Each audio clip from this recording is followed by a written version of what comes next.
Hello hello वाह master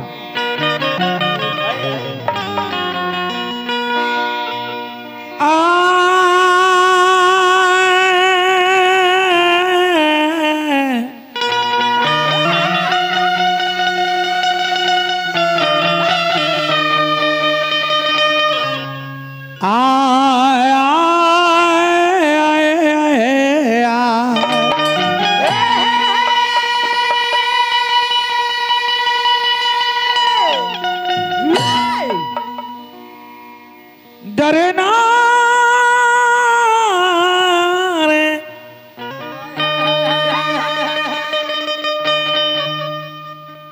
आए आए आए आए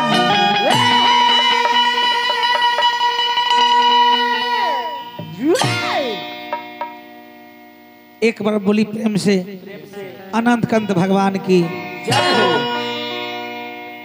कोई कोई मौसम में कोई कोई चीज शोभे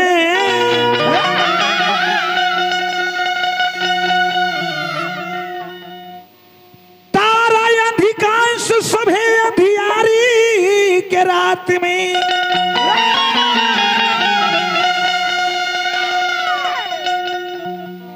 रन बीच वीर शोभे वन में हरीन शोभे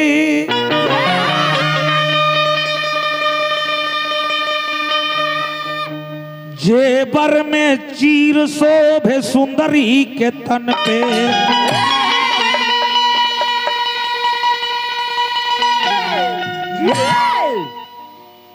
नाचत में मोर शोभे दरकत किलोर शोभे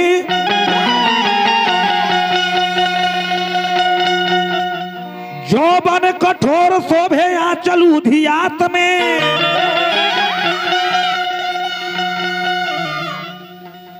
बाग में बहार शोभे मस्ती गुलजार शोभे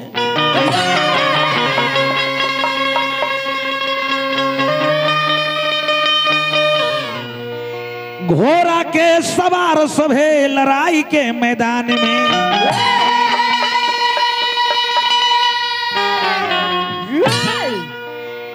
नारी के नार शोभे मर्द के तलवार शोभे घोड़ा के सवार सभे लड़ाई के मैदान में। चलिए वो गीत के भाव लगल बाका गीत के भाव हो कि झिलमिल सितारों का आंगन होगा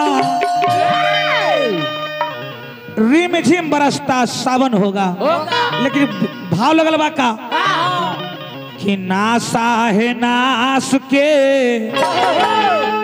नासा है नाश के नासा नहीं करना चाहिए मनुष्य को तो नासा है नाश के जरबाए भाई एक रबा डाला होई दुखदाई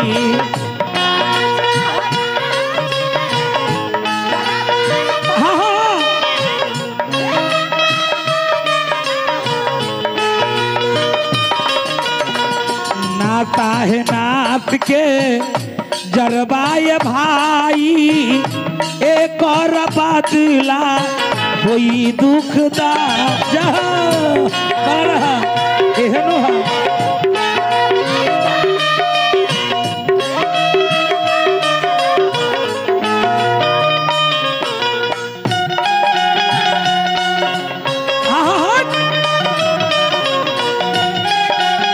क्या बात है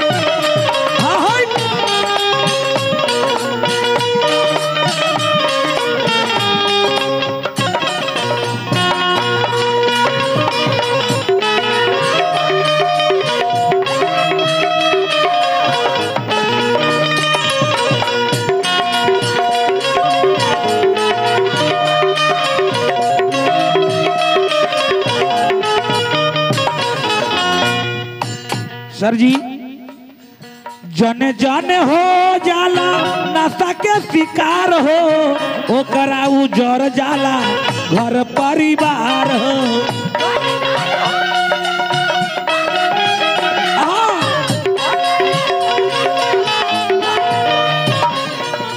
सर जी जने जने हो जाला नशा के शिकार हो ओकर उजर जाला घर परिवार हो। नशा नाश कर देता है चाचा जी। जने जने हो जाला नशा के शिकार हो ओकर उजर जाला घर परिवार हो।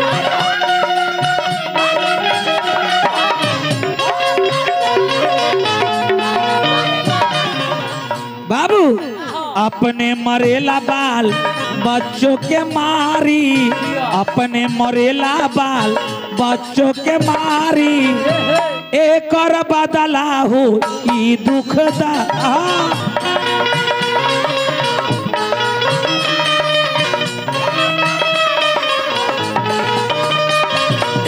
अपने मरेला बाल बच्चों के मारी एक और बदला हो ई दुखदाई।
जहर में आ दारू में का अंतर है? जहर खइला पर लोगवा एक हाली मरेला दारू पियाला पर लीवर धीरे धीरे जरेला।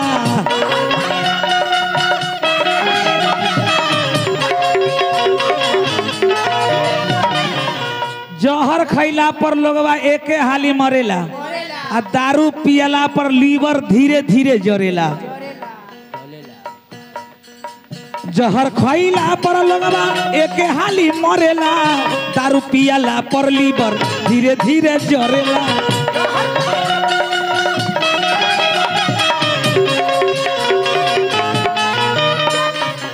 यादव अरविंद जी के यादव अरविंद जी के बात में भलाई पुलिस बाबू यादव अरविंद जी के बात में भलाई भोला दूसरा ले दानी अपना ले भिखारी। बाबूजी कि यादव अरविंद जी के बात में भलाई तो एक और बदला होई दुखदा।